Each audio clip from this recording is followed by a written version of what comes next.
Welcome to a lesson about annuities and retirement accounts. This example we're gonna look at a retirement account. So a person can contribute into an IRA or a company sponsored retirement plan. These contributions are called an annuity, and the amount of an annuity is found using the same methods we discussed earlier in the previous examples.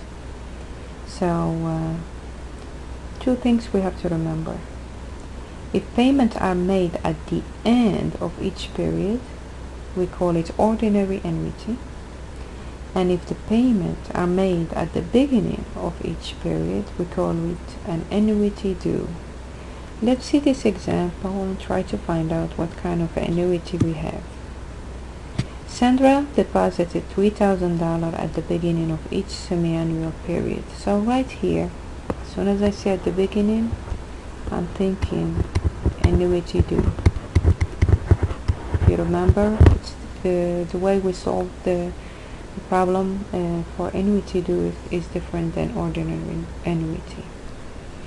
Let's continue. Sandra deposited $3,000 at the beginning of each semi-annual period for 8 years at 6% interest compounded semi-annually. So the interest 6% semi-annually, compounded semi-annually. Now find the amount she will have on the deposit. Basically the amount is an annuity due. Let's find that. So we're going to use those steps, which is step 1, you'll find the interest. So the interest of 6% so compounded semi-annually. Divide that by 2, you get 3% semi-annually. There are 16 periods. And why 16 periods? Because Sandra deposited $3,000 twice a year for 8 years.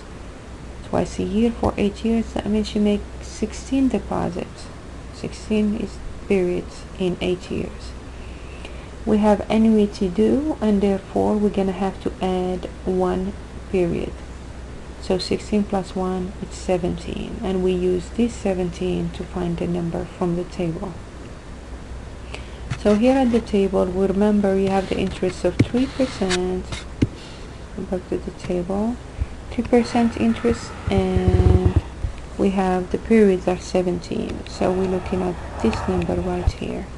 So that's the number we need to copy. So since it's 21.76159, we multiply that number by 3,000, which is the deposit, and we get 65,284.77. And again, annuity due, we have to subtract 3,000. Remember, we added 1 period, we added 1 for the reason to find the interest. So we're gonna subtract that 3,000 from the amount, and we'll get 62,284.77.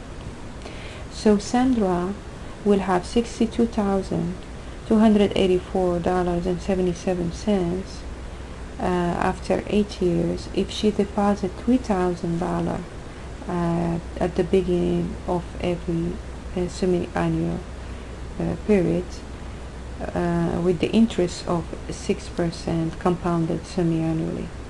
This is the amount she will save. I hope this was helpful.